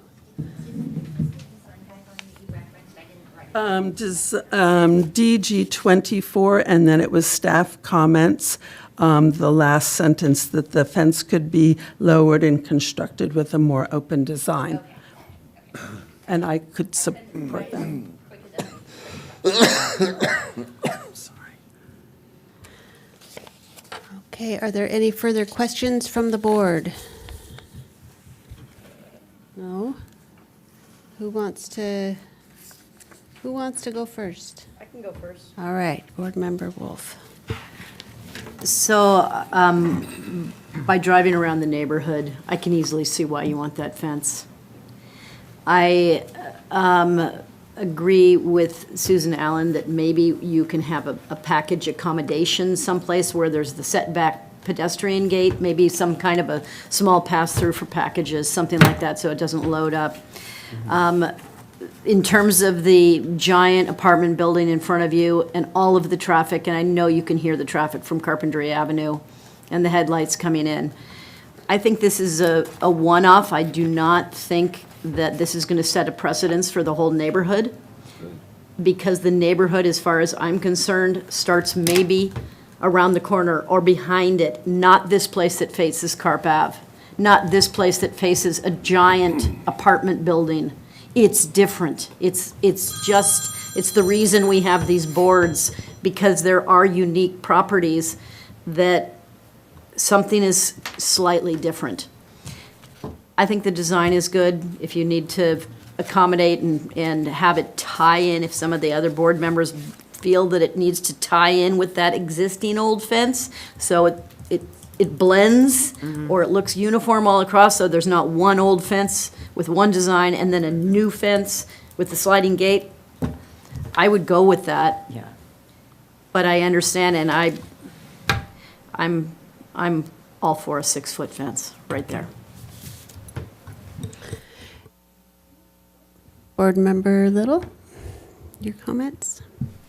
Well, I'm quite conflicted on this, just from our past rulings on fences where people have come in wanting to have higher fences because their Siberian Husky jumps the 3-foot fence, which I found incredible because my Husky could never jump more than 6 inches off the ground. So it's a difficult decision. That particular house has been sold probably 4 times within the last 15 years. So I imagine one of the concerns people have is the traffic and the apartment buildings and the constant foot traffic. So I can see the need for wanting to kind of wall yourself off. But at the same time, given how we've taken a firm stance on other people's fences and gates, I couldn't go for the full 6 feet.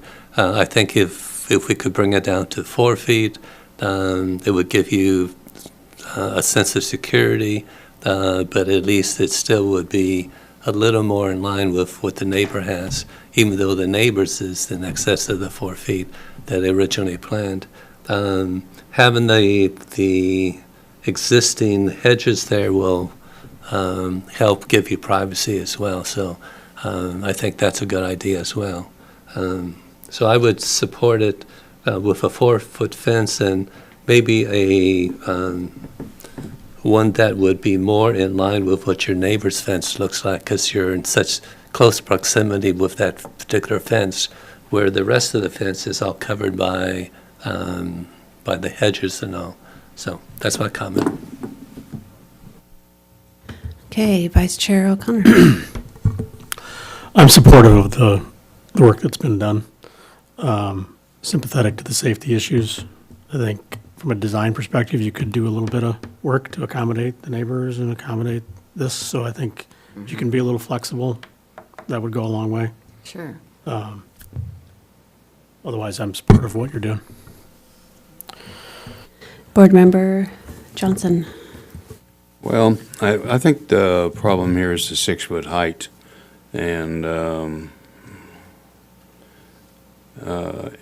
the question is this a residential streetscape appearance of the, for the neighborhood?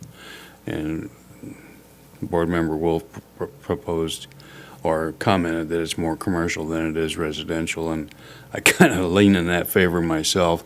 But on the other hand, it's a residence, and the residences do start right around the corner, so that is the start of the residential theme of the thing, and we don't want other people coming in saying, I want a 6-foot fence too. So we're stuck in with that. I agree with Mr. Little about maybe lowering the fence, and instead of lowering the whole thing, maybe you could just make the upper part of it more open, or a hog wire fencing on it with ivy hanging off of it to help reduce the scale, to make it residential scale. The fact that it's sitting way close to the pavement is a real issue. And if perhaps, I don't know, more landscaping in front of the fence to help break it up as a hedgerow underneath there or something like that might help that conflict. The gate, I think, needs to be lowered. And I assume it's going to be automatic, remote controlled and all that kind of thing, and fast acting. So you're not parked 90 degrees to the traffic out there waiting for the gate to open for 5 minutes. And so I would say visually break up the elevation so it reduces the scale of it, and lower the gate. Thank you. Yeah, I agree with Board Member Johnson. I think the other thing I would want to say is that as just for safety for pedestrians there, just having those hedges right up on it, trying to get your car out before a kid's running by, it's just a safety issue. If you guys hit a kid from down the street, it's going to be an awful thing, and it's with your visibility when you've got a hedge right up to your gate. That's why we have the sightline triangles. That's why we do these things, so people are safe. And that, to me, is, I understand, it's definitely a transition spot in the neighborhood, clearly. You guys are right up against bigger buildings, and so I get that it's not the normal circumstance, but it's also, there's safety standards that are in place for a reason. And I just think with the 6-foot, you know, you're going to be out in the street and hit somebody before you even see them coming. And I don't think anybody wants to be in that situation. So I think if we can maybe allow for a 4-foot height, I'm just going to kind of float some ideas out to the board and see if we can come to something that would be a bit of a compromise to go with, you know, so we're not reinventing the wheel, having to go back too far on what's already been done. If we can pull back and get, maybe get the gate down to a 4-foot height, and maybe remove, you know, a 6 foot of hedging from where the gate starts. On either side, yeah. Yeah, just so that you are able to, yeah. So you get a safety sight line. So that from the gate post back 6 feet is clear of hedges. You can have smaller plant material there, that's fine, but you just need to be able to see if a kid's running across the front of your driveway. Does that, you know, put that? Can I say something about Sure. that? So, that sounds like an okay idea, but the hedge has been there for 10 years or whatever, and there's never been an incident. Not that an incident won't happen in front of everybody else's house the same way. But the cars and trucks, large trucks, park right up to the edge of their driveway. Yeah. You can't see nothing. All those cars parked there, as soon as they pull out, you can't see anything. So Excuse me, could I get you to turn on your microphone? The Sorry. hedge has no effect on, it's more the cars that have the effect. If you want to fix that problem, you need to put a red zone there for 6 to 10 feet saying no cars can park here, so these guys can safely come out of their driveway and not hit somebody. I understand your concerns, but it doesn't make a whole lot of sense considering what's there as far as cars, trucks, and other. Yeah, I understand what you're saying, and you do make sense, but it's a common requirement in almost all traffic planning situations throughout the universe. Okay, I'm just saying Meaning that the city of Santa it's Barbara. not going to fix the problem, but that's okay. I mean, it is what it is. I'll also add that the hedge is it's kind of a spindly hedge. It's not a thick, you can sort of see through it, but, Yeah, is it got like purple? yeah, I'm not sure what it's called. The Dodonia hopseed bush is what it's called. Yeah. It's actually highly flammable, so be careful. Is it? Yeah.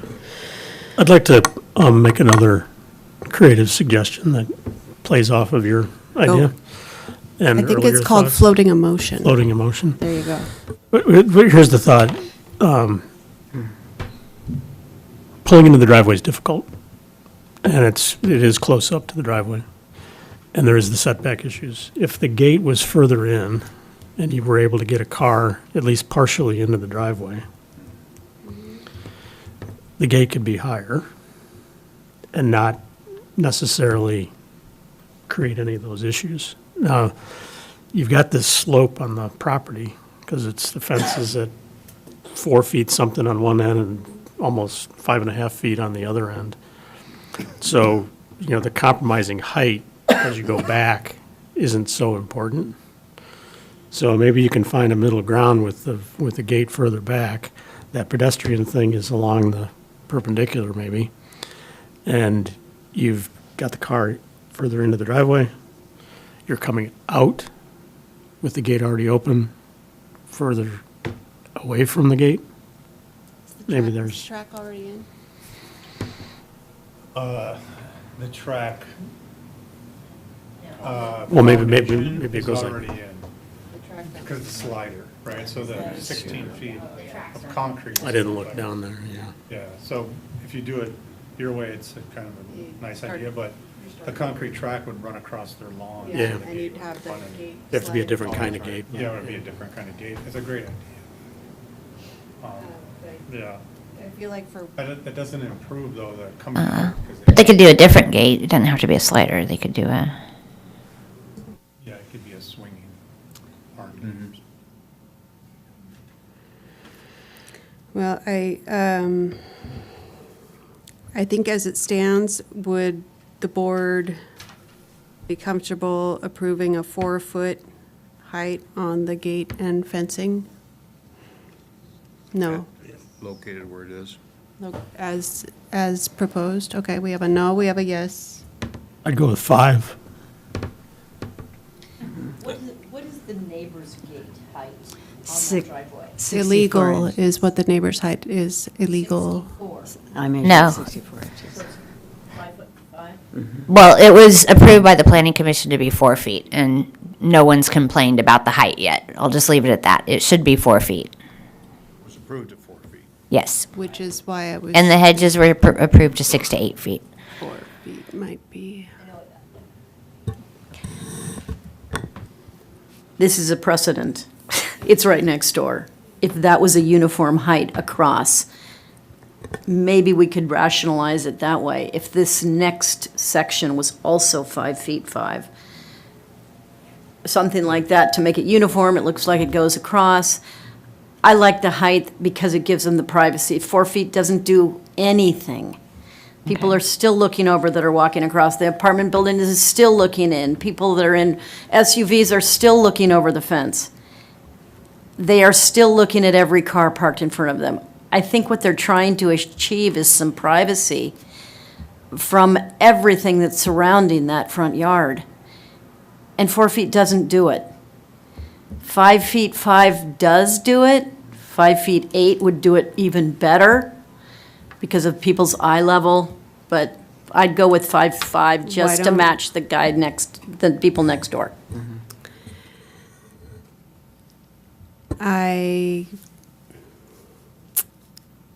To come to a compromise, would 5 feet? 5 feet? I still kind of like the 4 feet. I do too. Yeah. But I'm trying to Thoughts? 5 foot max 5 foot max at the gate. at the gate. I make a motion to approve the project with the 5 foot maximum height for the fencing and gate. Second. Second.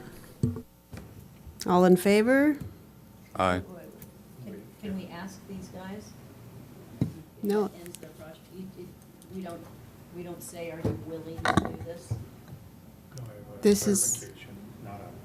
This is our process. There is a motion. Your vote is. Have discussion.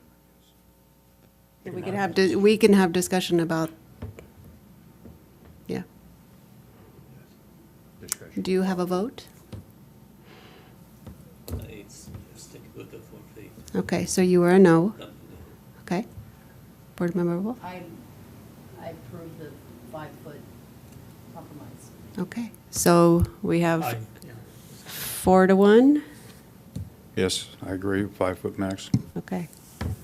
Motion carries. Go ahead and Can I comment. comment now? So you said fence and gate. So the fence is already there, and it's over 5 feet. It's not. So that's we not have to, permitted either. It's not we have to permitted cut the either. fence, the whole fence down? Is what you're saying? Okay. It's, I mean, that's not if you 3 want to yet. get to the code, our code is 3. We would like your mic back on, please. Oh. I appreciate the 5 feet, I'm not saying that, I just want to be clear that we have to cut the rest of the fence down to 5 feet, just so they understand what they're Yeah, up against, that's all, So, just so they know, yeah.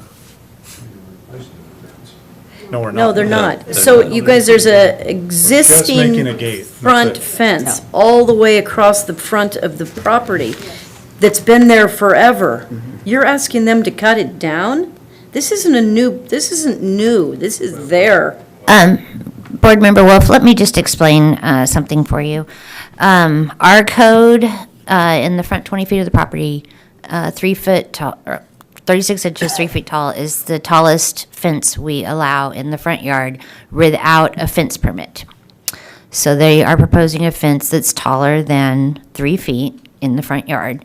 So that's why we're before you today to review the fence.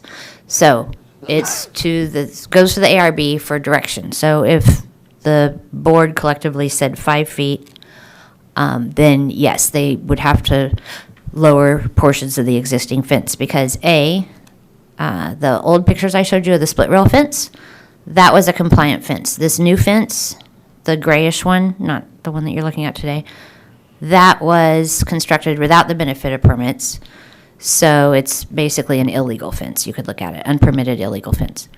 So it doesn't have any grandfathered rights because it was constructed without the benefit of permits at a height taller than 3 feet. Does that make sense? Yes, but it's not the new construction that they're here to present. Correct, but the plans do show So if we're going back and telling them to take down that fence, then we need to go to the next door neighbor and take down that tall fence as well. If I may though, we've already had a vote on the item. And so. Yeah, it's done at 5 feet, and it's going to have to be modified. Alternatively, as a result of your vote, they could actually build it at 5 feet tall in a design that's uniform and matches what's proposed on the plans for the fence and gate, which doesn't necessarily match the existing. So it could be an opportunity for them to have a new matching fence all along across the front of their property at 5 feet. Okay. It's compromise. It's called compromise.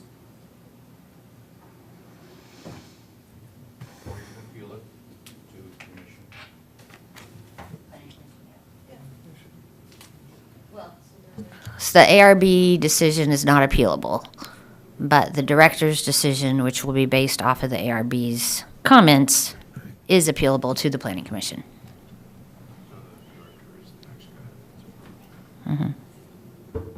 Thanks for keeping us in line, Cindy. And Cindy, just to clarify, the director will issue this. Correct. Yes. So I have another question.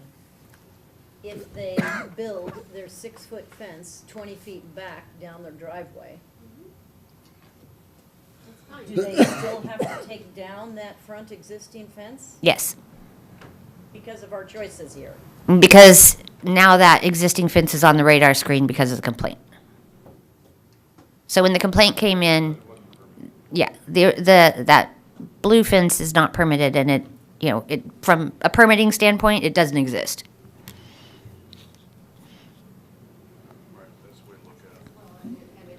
Had it been brought for a permit, the decision could have been made at that time what the allowable height would be for that location, being that it didn't have the benefit of the permit. Right.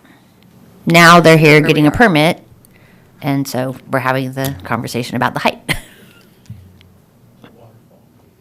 Can I have a question? So if people pull permits and they pull many and they build them wrong and they let it go for 17 years, what happened? Did nobody inspect the property? Well, You got a 4-foot fence that's 5 feet, over 5 feet. Okay. So somebody didn't take out their tape measure. So this is why, you know how we have the planning inspections now prior to final? We did the planning final before you got your building final on, I can't remember which one of your projects it was, but was it JADU maybe? Yeah. But we have added, because of these things happening, well, and sometimes people change things after they get their sign off. And, that's how it is. But if it's new construction, now what we do, and this has been, since I've been here, and I've been here since 2019, so for a while now, on projects, we do a planning inspection, and the planning inspection, the purpose of that is to make sure it got built per the plans that were approved by the ARB, and that the heights are correct and everything. So now we do have a catch-all for that, or a way to catch that. And in the past, I can't speak for what happened in the past, and I also, can't speak for, those neighbors' fences look newer to me. They don't look like they're 17 years old to me, so they could be newer than the original construction when they did their remodel and addition way back when. So you're telling me you can't fix people's problems from the past? No, I'm just kidding. That's all right. Cool, thank you. What's that? Yeah. All right, thank you. So Or you can come back with an alternative design.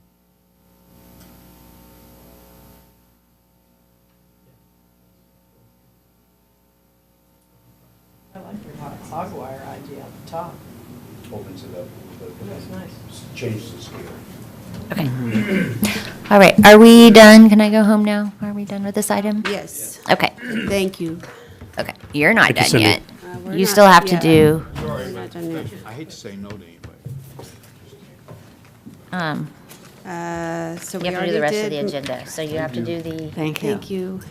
other business consent calendar, well, yeah. Matters referred by Planning Commission, matters presented by staff, we did, matters presented by board members. Anybody have a matter to present? No? Attendance of board members for the next meeting. We have a meeting, we have a couple of items scheduled for October 16th for your consideration. We have a Verizon permit for 3 antennas on the Sushi Terry building at Carpinteria Tower, right next to the restaurant we just reviewed. Downtown, there's Oh, the sushi building, yeah. the sushi building. Cindy? Cindy, could you remind me of the other projects that we're going to have next week? Okay, so the Verizon new antennas at the Sushi Terry Tower. We've got, on 5th Street, the Cypress Apartments there next to the City Market. That's going to be before you for the ARB side of things. It's landscaping and then exterior improvements. Fixing it up, and then possibly Mindy may be bringing Shepherd's Place Apartments. They're redoing their landscaping, so that I think she's waiting on a couple things from the applicant, but she's going to try to get that one on the 16th also. Very cool.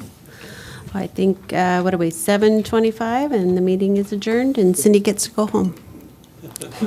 Thank you. Almost over 5 minutes. Brett is